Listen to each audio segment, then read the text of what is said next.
আসসালামু আলাইকুম, আমি আনামুল বাবু। আমার সাথে আছেন আলবি, পান্ত, হৃদয় এবং কহিন। গতকাল সন্ধ্যায় আমরা একটা গোপন সংবাদের ভিত্তিতে খবর পাই, লেমুয়া ইউনিয়নেতে একজন আওয়ামী লীগের দোসর, তিনি হচ্ছে উত্তরা আওয়ামী লীগের একটি পদে আছেন এবং কি আওয়ামী লীগ সরকার ক্ষমতায় থাকাকালীন নিজামাদারির অর্থ সহকারী ছিল তিনি, এবং কি নিজামাদারিকে অস্ত্র দিয়ে সহযোগিতা করত। গত 4 আগস্ট মহিফলে ছাত্র জনতার উপর যে আমাদের উপর যে হামলাটা হয়েছিল, তাতে তিনি অর্থ এবং অস্ত্র দুইটা দিয়ে সহযোগিতা করেছিল, এমন তথ্য আমাদের কাছে আছে।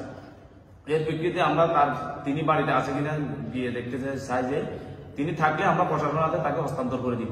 প্রথমত আমরা গেছিলাম তাকে দেখার জন্য। পরবর্তীতে ওইখানে ঘটনাস্থলে আমরা তার বাড়িতে যেতে চাই নাই বা ঘরে ঢুকতে চাই নাই। তখন তাদের পরিবার বলতেছে যে আপনারা দেখেন, আপনারা আসেন ভিতরে দেখেন উনি আছে কিনা। আমাদের কাছে সব ভিডিও প্রমাণ আছে। এখন তারা আমাদের বিরুদ্ধে একটা অভিযোগ করতেছে যে আমরা তাদের ঘর আমরা জোর করে দেখছি বা জোর করে তাদের ঘর তল্লাশি করছি, এমন অপপ্রচার মিথ্যা মিডিয়াতে কাভারেজ করতেছে। এরপরে ঘটনাস্থলে আসে আপনার জামায়াতের লেমুয়া ইউনিয়নের আমির কামরুল ইসলাম। তিনি তার দলবল নিয়ে এসে আমাদেরকে সাইবার দিয়ে ঘেরাও করে রাখে, আটক করে রাখে যে কেন আমরা তাদের এখানে আসছি বা কি জন্য তল্লাশিতে আসছি, কে ফাটাইছে, হ্যান আমাদেরকে নানান জায়গার মুখে পালায়। তো পরে তাদের সাথে আমাদের তর্কের ভিতরে একটা ভিডিও তারা সোশ্যাল মিডিয়াতে ভাইরাল করে দিছে। এটা হচ্ছে আমরা বলতেছি যে ফেনীতে আমাদেরকে ছিল না এমন কোনো লোক নেই। এই বিষয়টা বলার কারণ হচ্ছে তারা বলতেছে আমরা ফেনী রোহিঙ্গা বা আমরা বাইরে থেকে আসছি, বাসি আসছি। তখন তর্ক বিতর্কের মাধ্যমে আমরা বলছি যে আপনি ফেনীতে ফোন দেন যে আমাদেরকে ছিলেন এমন কোনো লোক নাই। আমরা এভাবে বলছি। পরবর্তীতে আমার সাথে ছিল পান্ত বলছিল যে 30 মিনিট পরে আপনারা দেখতে পারবেন। তো 30 মিনিট পরে 30 মিনিটের আগে আমরা প্রশাসনকে জানিয়েছি, এই জন্য যে প্রশাসন আসবে আমরা জানি যে 30 মিনিট পরে আপনারা দেখতে পারবেন বিষয়টা। পরবর্তীতে আমাদের ওসি মডেল থানার ওসি জামান স্যারকে কল দিলে তিনি ওই বুকদাদিয়া থানার আইসি জামান স্যার মিজান স্যারকে পাঠায়। ওখানে ঘটনাস্থলে মিজান স্যার এবং শওকত স্যার, উনি ছিল এসআই, ওনারা আমাদেরকে ওখান থেকে উদ্ধার করে ইয়াতে নিয়ে আসেন বুকদাদিয়া থানায়।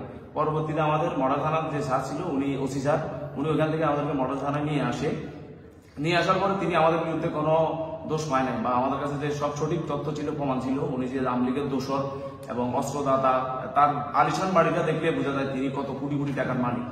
এবং কি তারা প্রথমে আমাদেরকে ঢুকতে দেয় নাই, তারা নিজেরাই আবার পরে ঢুকেছে তল্লাশি করার জন্য। আমাদেরকে দেখে দরজা লাগিয়ে দিচ্ছিল, দরজা লাগিয়ে কিছুক্ষণ পরে দরজাটা খুলছিল। আমাদের সবগুলোর ভিডিও এভিডেন্স প্রমাণ আছে। এবং কি আমরা ওইখানে গিয়ে কেউ সমন্বয়ক দাবি করি নাই। আমরা এবং কি বলছি যে সমন্বয়ক কমিটিটা এখন বিলুপ্ত আছে ফেনীতে, কেউ সমন্বয়ক নাই। সমন্বয়ক ছিল যারা আগে ছিল, আমরা বলছি আমরা সবাই সাধারণ শিক্ষার্থী, আমরা এই কথাটা ফোন দিচ্ছি। কিন্তু তারা বলতেছে যে সমন্বয়ক দাবি করে তাদের কাছে সাদা দাবি করছি, তাদের ঘর তল্লাশি করছি। তারা ঘরে আমাদেরকে তারা নিয়ে গেছে। আমরা সবাই এক একজন জুলাই আন্দোলনের সামনে সারিতে যোদ্ধা। আমার বাম পাশে যে বসে আছে পান্ত, সে একাই 14টা বুলেট, তার শরীরে এখনো অনেকটা বুলেট আছে। এমনকি আলবি, সে 2জন অস্ত্রের বুলেট খাইছে মহিপালে। আমরা যখন ওইখানে ছিলাম তখন জামায়াতের আমির তার দলবল নিয়ে আমাদের উপর হামলার একটা প্রস্তুতি নেয় এবং কি আমাদের আলবিকে অস্ত্র দিয়ে মেরে ফেলার হুমকি দেয়। তো তখন এই ভিডিওগুলো আমাদের কাছে প্রমাণ আছে। এবং কি তাদের মধ্যে কয়েকজন আপনার আমাদের যে জুলাই গণ অভ্যুত্থানটা আছে, 24-এর গণ অভ্যুত্থান, তারা এটাকে অস্বীকার করে। তারা বলে গণ অভ্যুত্থানে কোনো দেশ স্বাধীন হয় নাই। আমরা বলছিলাম যে 24-এ আমরা স্বৈরাচার পতন করে দেশকে আবার নতুন করে সাজিয়েছি, নতুন করে দেশ স্বাধীন করেছি। তারা আমাদের জুলাই বিপ্লবকে অস্বীকার করে এবং নানানভাবে আমাদেরকে অপমাননা করে এবং কি মারধরের চেষ্টা চালিয়েছিল। তখন পুলিশ আমাদেরকে উদ্ধার করে নিয়ে আসে।